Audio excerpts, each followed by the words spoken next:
So here we are. I thought I would start off with a little bit about my background.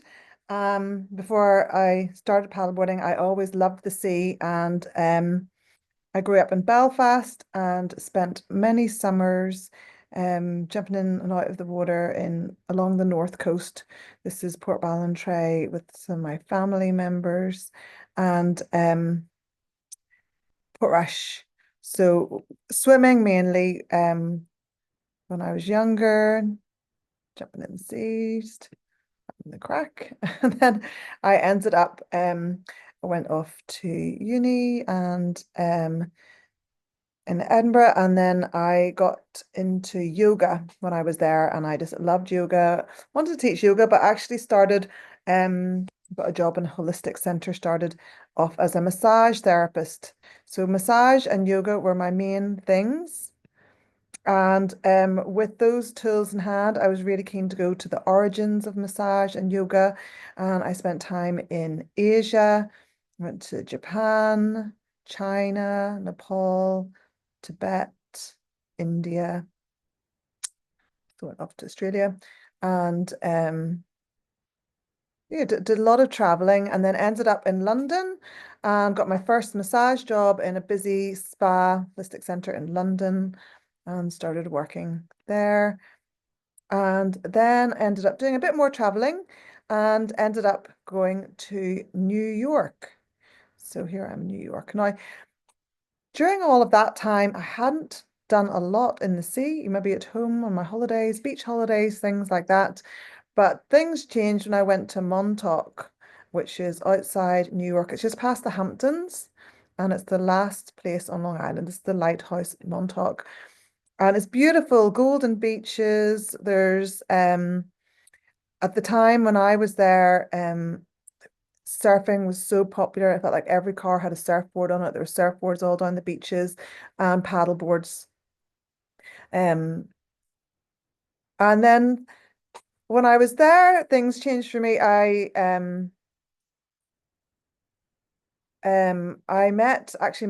was at a raffle. It was the opening night of a film, Step into Liquid, I think it was. And this man was there, Derek Dorner, and he was sort of the celebrity big wave surfer from Maui who was raffling off, and they're doing a raffle for a surfboard. Derek Dorner was famous for doing actually surfing the 50-foot wave that Patrick Swayze was supposed to catch in Point Break. And he was raffling a surfboard as one of the prizes, and tons of surfers there. Everyone wanted it. I bought one ticket and I ended up winning the surfboard, and it was signed by him and everything. It was so cool. I was so thrilled with that. Um, but at the same time, one of my best friends, who's actually in this picture, that's her, that's me, encouraged me to start paddleboarding. She was like, surfing takes a long time to learn. Why don't paddleboarding is dead easy? Let's go. So we went out on our paddleboards. It's another friend of mine, Kevin. And we had a great time. Honestly, the weather was perfect. We were out all the time on the water between paddleboarding, on my lunch break and surfing in the morning with the girls. And then a friend of Dina's actually, Kate Meyer, asked if she was filming for the feast, which is sort of like a what's happening in the Hamptons thing, and she asked me if I was doing anything that might be fun to record. And I said, well, actually, funnily enough, I just started doing yoga on my paddleboarding because I was triathlon training, and I was even playing a bit of golf. I was swimming, running, cycling, paddleboarding, doing a bit of surfing. And so to fit my yoga in, I was starting to do it on the paddleboard. And this weather was fab.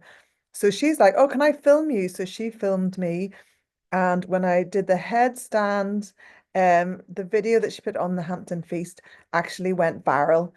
So it was the first my claim to fame. I've been on one viral video, and I actually ended up on NBC World News doing a headstand on the video. So that was exciting. But it was time to go home. And so here I am back in Portrush, made some friends from the girls who were all out in the waves, Portrush is not the same temperature. Note all wetsuits and covered up, but it's you know, you can actually go out all year. You don't have the freezing cold winters that you would have had in New York. And here I am out exploring the coast. I had a new set of eyes for Northern Ireland after my travels. I realized how stunning and spectacular it was. And here I am. This is Dunluce Castle, and I'm out on my paddleboard, exploring the coast. And I was really keen when I got home to start teaching paddleboarding. I started a little paddleboard Prosecco class. Here I am under the waterfalls, taking people out for lessons. And I started teaching the paddleboard yoga on the water. This is Portballintrae again. And was really enjoying that. And then, so that was sort of the prelude to the paddleboarding. So I was out for dinner with my friend Karen Mitchell, and we were just happened to be chatting. This was probably around Christmas time about, you know, what would you do if you're doing a long distance paddle? Because when I was leaving New York, it was becoming really popular. Lots of people were paddling around Manhattan. And, you know, I kind of was up for a challenge and doing something a little bit different. And I'd only heard, when I came home, I heard about Al Menny, who had taken his paddleboard from Ireland to Scotland. And I was very impressed. I thought, my gosh, that's pretty cool, very inspiring, now way out of my comfort zone.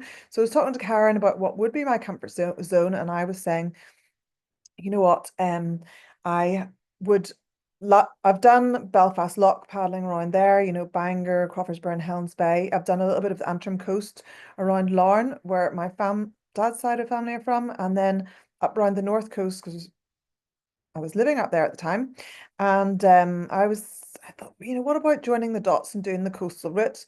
Hadn't really thought it through about the full distance of the coast, but I just thought it was beautiful, stunning scenery, and that might be an option. And hugging the coastline is definitely more my thing. So it literally just came up with the idea. And then very sadly, I got news that my cousin Allyson, who's in her early 50s, had cancer and it wasn't getting any better. And we were all fundraising for her to get some special treatment, cancer treatment in Canada. It's going to cost a lot. So I thought, here we go. I'll do this as my fundraiser. So, you know, she needed the money now. So this was Christmas, and I had to really start training pretty quickly. So and then, you know, I needed to get a rescue boat. It was going to be a lot of traveling up and down the coast. So I got sponsored for this by Bangor Fuels and Maxwell, Hugh Ritchie and Sons. Olympic Lifts sponsored me. Hastings Hotel sponsored me, and they kindly let me stay there, which was wonderful. They actually knew Allyson, and Allyson and my cousin had always been big into fundraising for Marie Curie. So, and then Mistral sponsored me as well. So this was it. It was at a weekend. The dates were set. This is my lovely cousin Allyson, who's battling cancer. That's her son, 3 children, 2 girls, and you know she was grateful for everyone helping her. Poor thing. Anyway, so this is the route, 70 miles from Portballintrae. I wanted to head off from there, around through Rathlin Sound. I was quite worried about Torhead, which is right here because it's a big cliff top. There's supposed to be crazy whirlpools and currents, which have even got one has a special name around here, which I was worried about. Ships have sunken around here. So I think that was my biggest fear. But I also was a little bit worried about these shipping lanes, Larne and Bangor. So I had to start learning about the route. I'd be driving up and down and trying to get in the sea as much as possible and training. And then I actually spoke to Al, and he was a great help. So Al Menny is big wave surfer and, you know, pretty famous. In the Nazarenes on the Wall of Fame, and in Northern Ireland, everyone really respects him. I think anywhere in the UK, the surf scene, probably in the world. Anyway, so it was very kind, and he was obviously an expert with the sea when it comes to sea. So he kindly helped me with my training and looking at the route to see if it was doable. And you know, I had to learn all about the currents and the tides. which was all quite challenging and new to me. I had to really pick the dates around the tide being in the right direction during daylight hours. I was still in the winter months, so I didn't have a lot of daylight hours. He helped me with my training, advising me on how to get around the coast, basically. And then also I want to mention Richard Wasson, who's in the Coast Guard. He was a great help too. I mean, basically anybody that I met who knew anything about the sea, I would try and get as much knowledge from them as I could. And Richard was brilliant. He's a master yachtsman and has sailed all around the world, and he helped me understand the tides. Here I am learning how to, I had to eat and drink. That's what Al was really keen. I was I had to constantly refuel as I was paddling around. So this was me with my backpack on. This was me training on the ban. One of the training sessions was up and down the ban. Currents are very strong here. Took me 15 minutes to sail down the ban and an hour paddling against the tide on the way back up, sweating and trying to do that as fast as I could. I was on this surfboard. This is the paddleboard rather that I got when I first moved home from Ireland, from the States. I had a paddleboard over there, but everyone suggests getting a new one because it would probably get broken in transit. So I got this one at the time, not thinking that I was going to be doing a lot of long distance paddleboarding, more for the surf because it's small and easier to maneuver. But everyone was appalled of the idea of me paddling around Ireland on that because look how thin it is.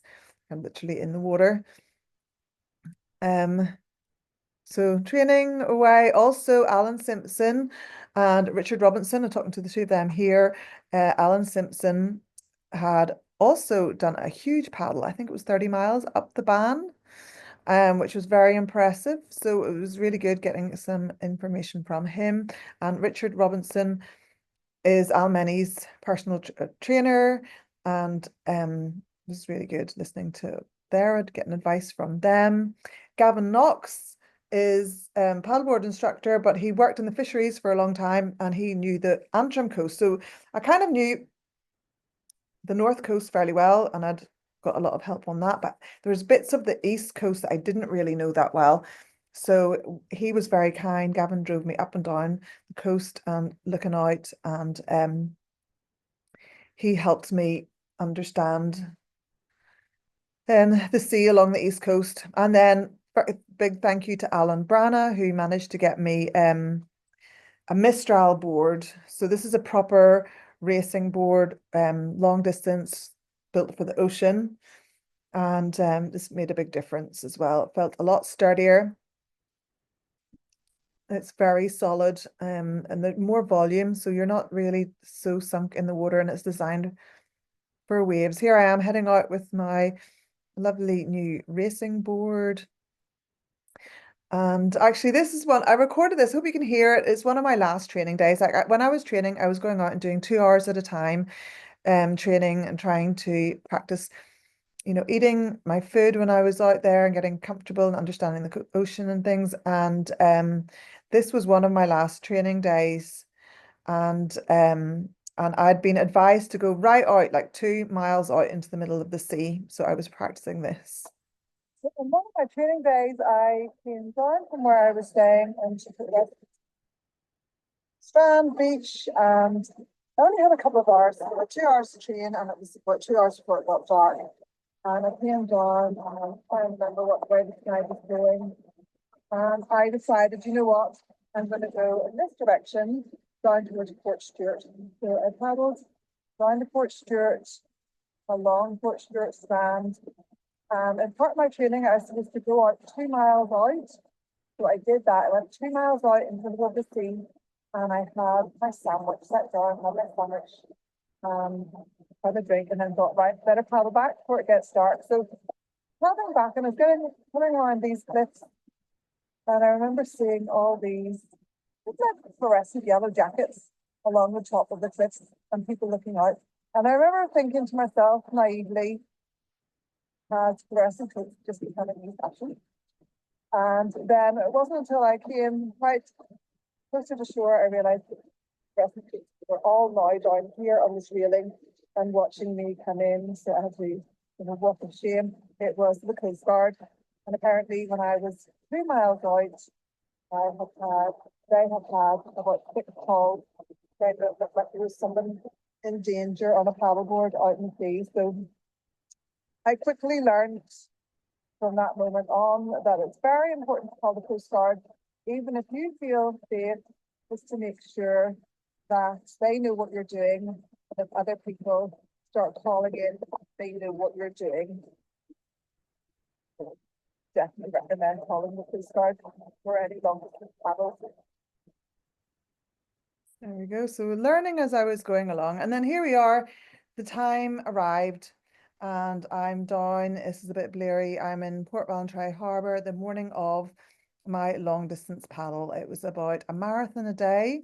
And interestingly, this is Sean Quinn, a friend of mine, who decided he would run along the coast as I was paddleboarding, and he was fundraising as well. So it was lovely having extra company along the way. This is me heading out. I had with me, I had a team. I had Jerry in a boat, and he was a cross-channel swimmer, and he was doing the rescue boat. I had Joyce Berta Rankin, photojournalist, coming along to take photographs, and I had roped my boyfriend Richard McElmoyle into being on land support. We suddenly realised we needed a bit of help. Funnily enough, we'd done one training session, all of us together in Carrickfergus, and I went out that day and I paddled and paddled and paddled and got nowhere. And I was thinking, oh no, what have I got myself into? But and he thought it was a doddle because he was just sitting looking at a cafe the whole time because it didn't really go anywhere. But it certainly wasn't like that whenever we took off. So this is setting off. There's Al came down, all wrapped up in his jacket. It's very kind. And this is the boat taking off. And so we're heading off. First light, well, still dark really, just about to see me paddling out. And I paddled out round the coast, so along past the causeway and round into this is Ballycastle. So the first day I had the best conditions compared to the next 2 days because the direction the wind was changing and it was going to get choppy. The first day there was quite big swell. There was actually a surf contest on that day and they got really good waves that day. It was about 5 to 7 foot swell. But I didn't get as far as I wanted to go on day one. So I pulled in here. Now the tide goes in one direction for 4 hours, then you get an hour of slack, and then the tide turns. So you don't really, we decided it's a waste of time be paddling out against the current. So when I set off, I took the 4 hours and then the hour of slack, and I still wasn't even in Ballycastle. So I had to paddle on, I think I paddled for about 6.5 hours to get into Ballycastle. So by that stage, I was paddling against the tide and it was very slow. So I got in here feeling a bit disappointed. This is not, I wanted to get round Tor Head. I was really keen to get Tor Head over and done with on day one because I was probably most worried about that. And I just wanted to feel like I'd really taken a decent chunk off from the first day when the conditions were so good. This is me in the harbour. And I was wrecked. I had to go and lie down. And thankfully, we met a guy called James Duncan, who lived and worked in Ballycastle. And he was also a fundraiser for Marie Curie. And he very kindly offered me a place to stay in his house. So well, Jerry, I think it was just Jerry, Richard, and myself spent the night.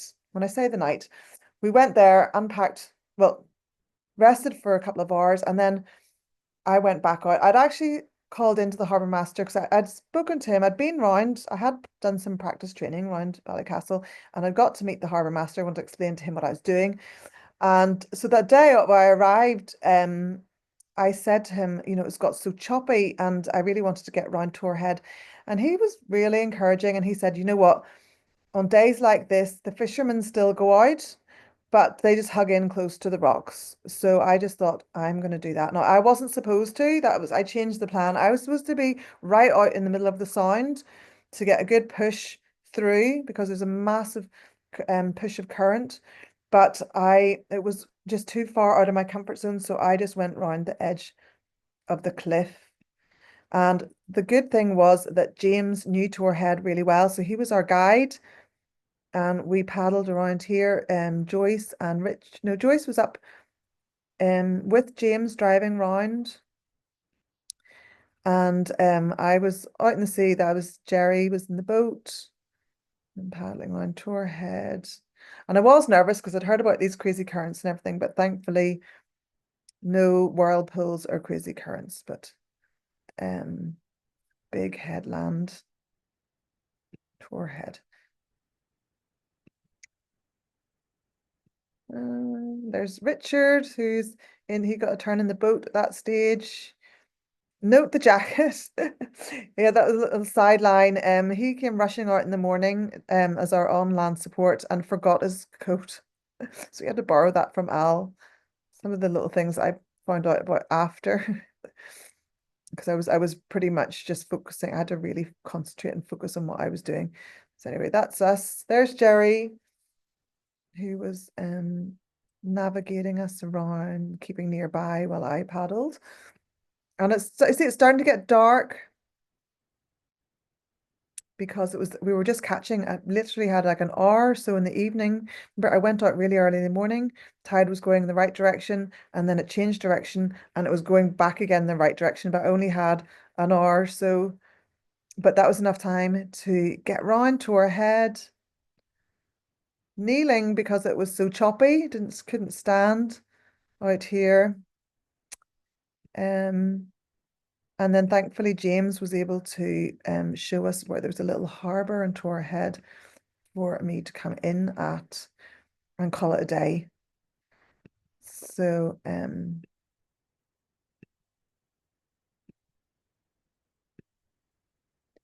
is the top of Tor Head. This is what you see in Tor Head. Lots of sheeps and some old buildings. And it is very picturesque. You can see out towards the islands.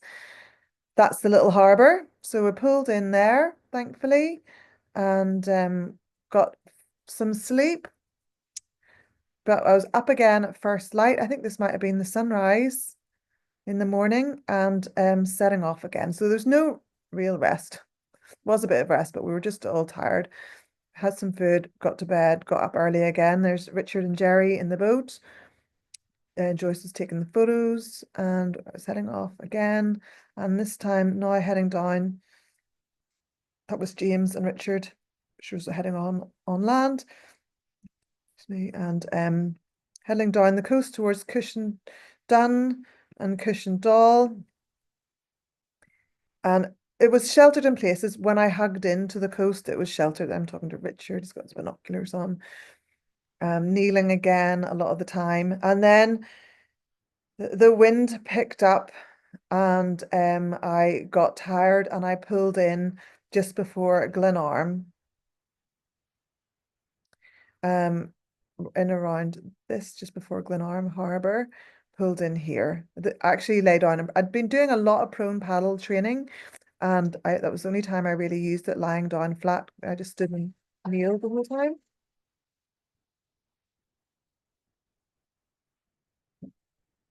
The beach looks like coming into Glenarm.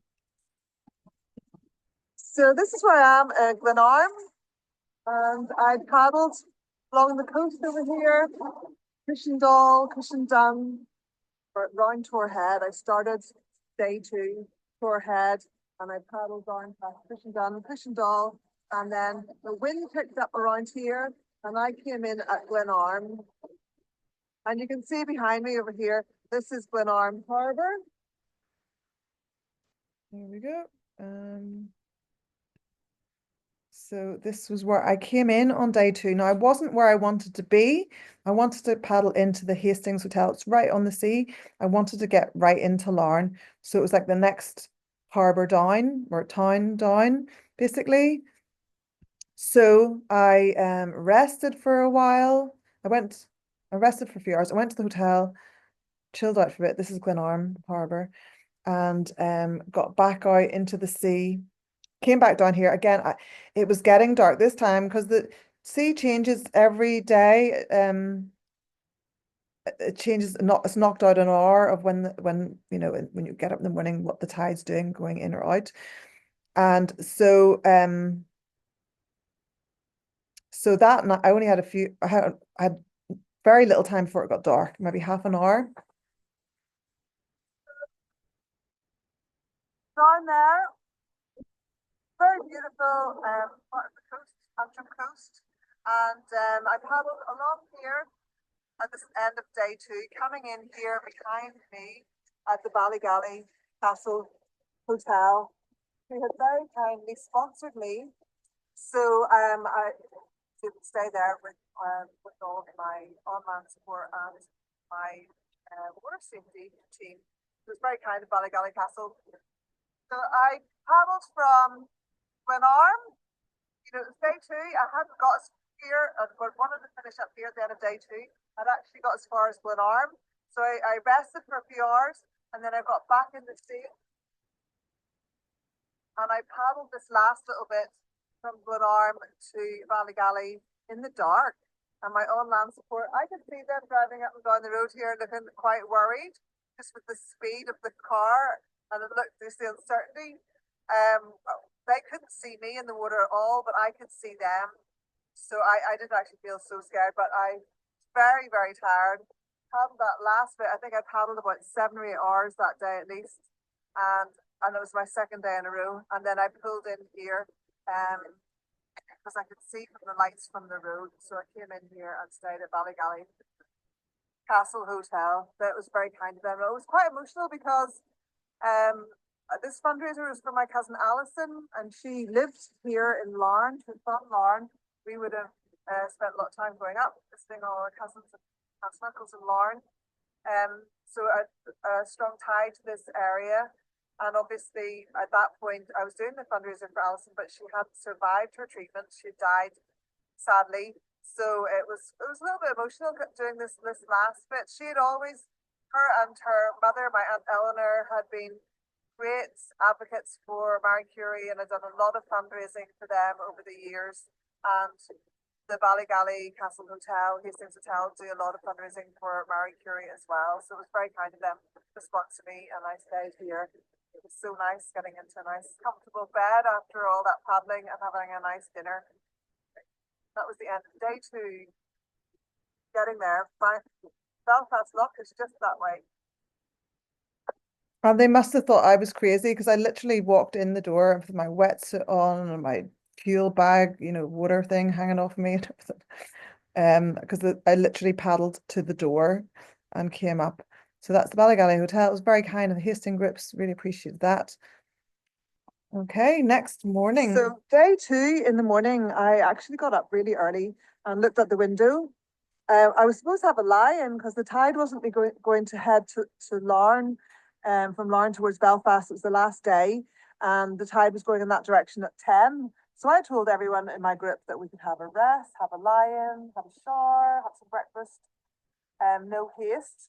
But when I looked out the window from Ballygally Castle, it was perfect. Conditions perfect. It was like a mill pond. And I said to Richard, you know, I just can't sit and watch this. You know, I have to get in the sea and start paddling, and maybe I'll just take advantage of having a bit of extra time. So I was busting to get out. So I got back up to Glenarm or to Ballygally Castle. I was paddling straight out from there anyway, literally out the front door.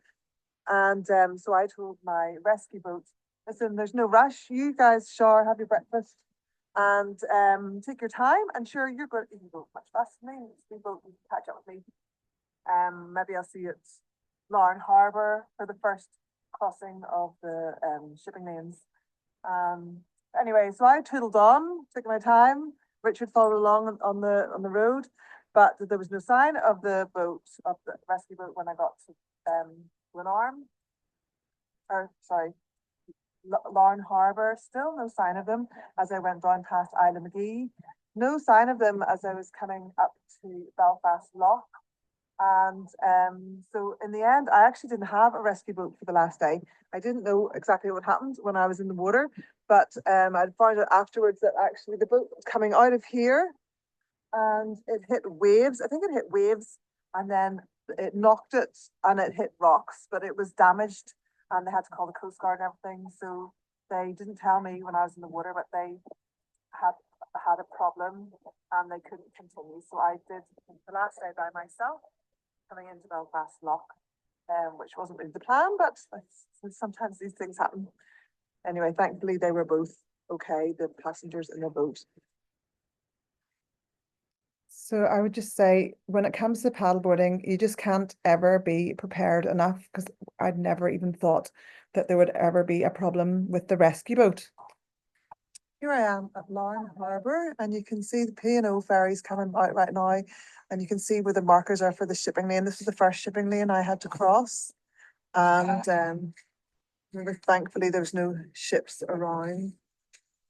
There's a Bound Tower down there too. Anyway, Larne Harbour, shipping lane.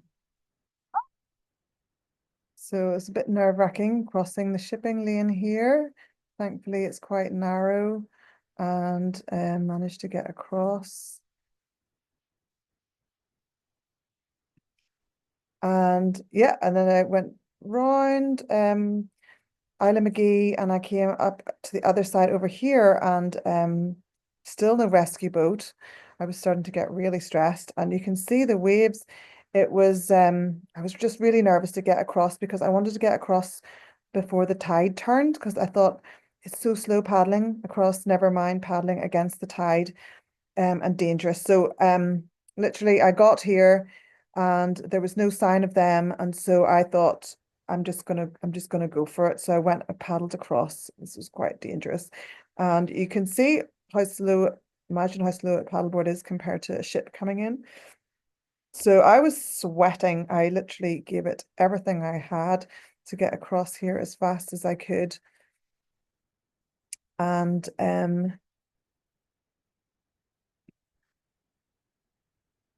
really relieved to get it done. Tell you what, I was just so pleased. Here I am arriving at Bangor, and it was actually an hour early, and that was the funny thing, because it was all organized that I was going to be on the news, ITV, I think it was, and I actually got in an hour early, because I left so early that morning on day 3, because I was so used to every day not having enough time. So just leaving as soon as I could in the morning, that it just gave me that extra time to get down the coast, especially since my arms were tired. And I got in an hour early. So then I had to hang around an hour for the to get on the TV. Oh my gosh, I was so tired. I don't think I could hardly speak.